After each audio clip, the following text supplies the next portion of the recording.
Merci beaucoup. Merci de m'être invité à cette journée technique. Je suis très heureuse de voir des géophysiciens et des géotechniciens. Moi, je ne suis pas une. Je suis ni géophysicienne ni géotechnicienne. Je suis géologue. Donc, j'ai un doctorat en géologie marine. Et je travaille depuis 12 ans maintenant chez Fugro dans tout ce qui est intégration de données. Donc je fais la liaison entre les géophysiciens et les géotechniciens. Je pense que chez Fugro, vous connaissez très bien M. Serge Gravelat, M. Alain Pouèche, M. Patrice Bois et Denis Borel qui sont dans la salle.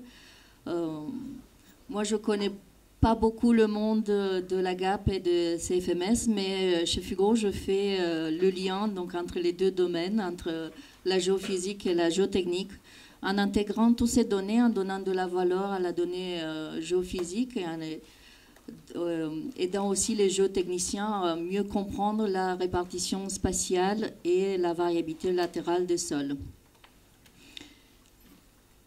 Donc la présentation, donc, tout d'abord j'aimerais introduire le contexte et tout ce qui est phase de construction d'un modèle de sol. J'ai pris l'exemple du domaine marin parce que dans l'offshore on utilise, donc on ne fait pas que de la corrélation, on fait de la vraie intégration de données. Et cette approche est utilisée depuis maintenant plus que 30 ou 40 ans dans le domaine offshore. Et ensuite, je vais parler d'un cas d'étude. C'est un cas d'étude en terrestre, donc pas dans le domaine marin, où on a eu beaucoup de données qui ont été intégrées pour créer des modèles géologiques, géophysiques et modèles de sol. Et je vais conclure en parlant de l'apport de cette approche intégrée. J'espère qu'on arrivera à en discuter par la suite. Donc, tout d'abord, lors du développement d'un projet, on va aller sur le terrain, acquérir de nombreuses données. On aura des données géophysiques, des données géotechniques. Il est vrai que peut-être en terrestre, c'est plus les sites de développement sont plus faciles d'accès, tandis que dans le domaine marin, c'est très difficile ou c'est très coûteux parce qu'on va déployer des moyens nautiques, des bateaux, et il ne faut pas qu'on se trompe sur les outils ou l'équipement à utiliser. Donc il faut être sûr qu'on va acquérir les bonnes données pour avoir la bonne réponse et avoir tout ce qu'il faut pour faire le design des fondations et de toutes les infrastructures sous-marines. Donc, ma spécialité, c'est vraiment l'intégration de données. Je pars du début d'un projet en faisant des études bibliographiques. Donc, c'est vraiment quand on connaît rien sur un site, on commence à regarder la bibliographie, les thèses, les recherches, tout ce qui existe dans le domaine public, aussi dans les bases de données privées, pour avoir une première idée des conditions de sol et aussi des hasards qu'on pourrait rencontrer sur ce site. Et bien sûr, pour bien pouvoir faire le design des investigations qui arriveront par la suite. On arrive donc à ce moment, lors de ce qu'on appelle la DTS, Desktop Study, donc vraiment une étude bibliographique, à avoir un premier profil de sol qui sera mis à jour au fur et à mesure du projet et donc de l'acquisition de données. Et il se transformera en modèle géophysique, modèle stratigraphique, modèle géologique pour arriver à la fin à un modèle de sol. Et on parlera même des profils des sols et des provences de sol. J'ai juste illustré, donc j'ai des petites illustrations, ça va aller très vite, mais c'est juste pour montrer qu'on part comme vraiment de quelque chose de très opaque, et avec, on va faire des suppositions au début, et après avec l'acquisition des données, on va imager la surface, ensuite la subsurface avec des mesures très localisées, les mesures in situ, les sondages CPT, le sampling, donc les carottages. Et on pourra au fur et à mesure améliorer cette connaissance et arriver à la fin, donc maximiser le volume de données pour donner un modèle de sol qui sera utilisé pour l'ingénierie. Donc pour le cas d'étude, nous serons quelque part en Afrique pour un client très exigeant qui qui nous avait demandé donc, de faire de l'intégration géophysique et géotechnique. Je n'ai pas donné de nom. Donc, il avait fait le choix de faire une reconnaissance géophysique multitechnique dans le but d'identifier tous les aléas géologiques et avoir une vraie compréhension spatiale des terrains, donc en termes de lithologie, stratigraphie, épaisseur des unités et bien sûr propriétés mécaniques pour arriver à faire le design de toutes les infrastructures. Pour le programme géophysique, donc, il était très vaste avec nombreuses techniques, comme j'avais mentionné. On a fait la sismique réflexion pour avoir la structure, donc tout ce qui est unité stratigraphique, faille. On a fait aussi la sismique réfraction, on a déployé des ondes de surface, la tomographie électrique, l'électromagnétisme, la microgravimétrie pour avoir la notion des cavités, oui, presque tout ce qui existe, et les creusols pour avoir les mesures de VS localisées. Donc, on se retrouvait, les collègues géophysiciens étaient très contents parce qu'ils avaient fait une très belle acquisition. Donc, on a mis toutes les données sur des beaux profils verticaux ou en plan, on utilisait des très belles couleurs pour les échelles. On avait des cartes de répartition spatiale des résultats où on voyait des zones. Donc, on arrivait à faire des zonages ici pour la résistivité ou pour les zones, pour les VS, on voyait on avait appelé des anomalies, mais c'est vraiment des zones donc on arrivait à faire de la cartographie spatiale de toutes ces mesures faites in situ. Ici, c'est une carte issue de l'analyse de la sismique réflexion où on avait mis en évidence des zones de déformation, donc on avait identifié des failles. Et aussi pour la microgravimétrie, on avait des anomalies de microgravimétrie qu'on allait interpréter. Donc on est arrivé à présenter toutes ces données, on était contents. Cependant, le client nous a demandé de pas seulement présenter ces données, mais de les intégrer. Donc pas juste regarder, faire des corrélations entre les différentes techniques, mais faire un vrai modèle géologique. Il est vrai qu'on a des informations différentes et complémentaires, ce qui est bien. Cependant, avec des principes physiques différents, l'intégration était assez compliquée à faire. Mais on avait réussi à mettre en évidence sur les différentes techniques et différents résultats, style pour la résistivité, on pouvait mettre en évidence de l'intrusion, une zone où il y avait l'intrusion de l'eau saline, donc on était vraiment en zone côtière.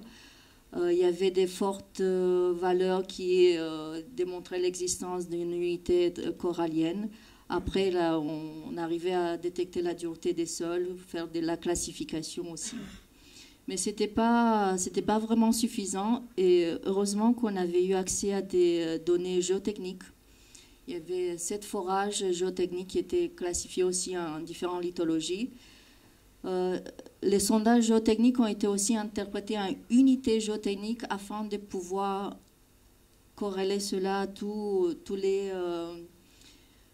les unités stratigraphiques. Donc cette intégration de données géophysiques et géotechniques, donc c'est vraiment la géotechnique préliminaire parce qu'après il y avait une deuxième phase où on allait acquérir la donnée géotechnique pour les fondations, nous a permis de sortir un modèle en 2 dimensions. Donc on a intégré vraiment, donc c'est pas la superposition juste des données géophysiques et géotechniques, mais c'est vraiment la création des unités géologiques qui prennent en considération la géophysique et aussi les unités géotechniques. Le client n'était toujours pas content parce qu'il ne voulait pas des profils en 2D, il voulait voir la répartition spatiale et tout ce qui était variabilité des unités. Et c'est pour cela qu'on a créé une zonation sur le site, on a fait des provinces de sol. Je ne sais pas si vous êtes habitué à travailler avec ces provinces, c'est très commun dans le domaine de l'offshore, peut-être aussi dans le terrestre, parce que ce zonage permet de mettre en évidence des zones qui sont caractérisées par les mêmes profil de sol et donc les mêmes paramètres mécaniques. Donc ça nous a permis d'identifier, donc de mettre... vous pouvez prendre des photos ou regarder, ce n'est pas la vraie carte, donc ce ne sont pas du tout des données confidentielles. Ce n'est pas du tout ce qu'il y a sur le site. Donc, on a fait une cartographie, donc on mettait en évidence des 3 provinces différentes, et ces provinces sont définies par la variabilité des unités. Donc on voit l'apparition ou la disparition de certaines unités géotechniques, ce qui correspondait aussi à cette variabilité dans les paramètres géophysiques qu'on avait identifiés auparavant. Donc, sur la base des provinces de sol issues de cette phase géophysique, on a pu sortir des paramètres géophysiques qu'on allait corréler par la suite avec les paramètres géotechniques. Il était aussi, on a parlé aussi plus tôt de faire des recommandations de la campagne géotechnique sur la base de ce qu'on a trouvé lors de la campagne géophysique. Et ici, on avait trouvé ce qu'on appelle des anomalies, mais ce ne sont pas vraiment des anomalies géophysiques parce que ce sont des vraies mesures in situ qui montrent quelque chose de différent. Donc ça montre la variabilité spatiale des sols. Donc, on avait superposé sur la carte de Provence des sols tout ce qu'on avait trouvé comme anomalies, donc des vitesses, des VS ou VP qui sortaient de l'ordinaire.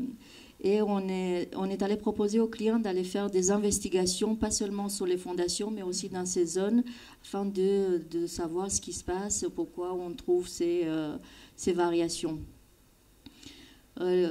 Suite à la campagne géotechnique, donc on avait fait des forages du CPT, on a trouvé qu'on a pu corréler, en fait, on a trouvé une bonne corrélation entre les valeurs trouvées sur la géophysique. Donc on mettait en évidence la présence des unités plus argileuses ou la présence du corail, là où on avait des fortes... valeurs en résistivité, ou là où on avait les faibles VP ou les faibles VS, on arrivait vraiment à trouver et à expliquer, pas sur toutes les anomalies, mais sur certains. Et ça a été très, très intéressant parce qu'à la fin, donc ça c'est la vraie carte, c'est un extrait de carte de Provence du sol, entre la partie géophysique et la partie géotechnique, on voit qu'on arrive à améliorer la carte.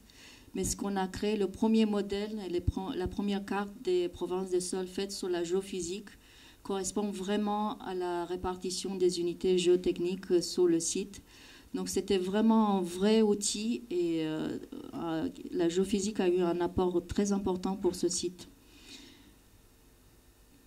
Donc si pour la géophysique, j'avais montré ce tableau des paramètres géophysiques, par la suite il a été... mis à jour avec des paramètres aussi géotechniques qui ont été utilisés pour le design. En conclusion, donc, vraiment cette approche d'intégration et pas seulement de corrélation nous aide à créer tout d'abord un modèle géologique. Ce modèle géologique est mis à jour avec des données existantes géotechniques pour créer un modèle, donc c'est le modèle géophysique, excusez-moi, pour créer par la suite un modèle géologique. Sur la base de ce modèle, on arrive à optimiser la campagne géotechnique. Donc, on ne va pas seulement faire des sondages lors de l'emplacement des fondations, mais on va aussi aller investiguer les anomalies ou les zones qui nous posent des questions. Et ça, tout simplement pour bien comprendre le site et pouvoir faire cette cartographie en Provence de sol, ce qui permettrait par la suite, si l'implantation va changer ou s'il y a quelque chose d'imprévu qui va se passer sur le site, on pourra anticiper les conditions de sol, même là où on n'a pas des mesures in situ, parce qu'on a la géophysique et on a cette cartographie sur tout le site. L'approche intégrée, donc, elle maximise la valeur de chaque donnée acquise. C'est parti aussi, comme j'avais dit, du domaine marin, parce que là, c'est très coûteux et on ne se permet pas de retourner sur le site pour refaire des investigations, où on se permet, mais ça a un coût. Et c'est aussi coût et temps. Donc ça nous aide vraiment à optimiser la campagne d'investigation géotechnique, minimise les risques, parce qu'on saura quelles zones il faut éviter ou quelles zones sont vraiment propices à l'implantation, et facilite l'interprétation et la caractérisation de l'ensemble du site. Et je vous remercie beaucoup. J'espère que vous aurez des questions.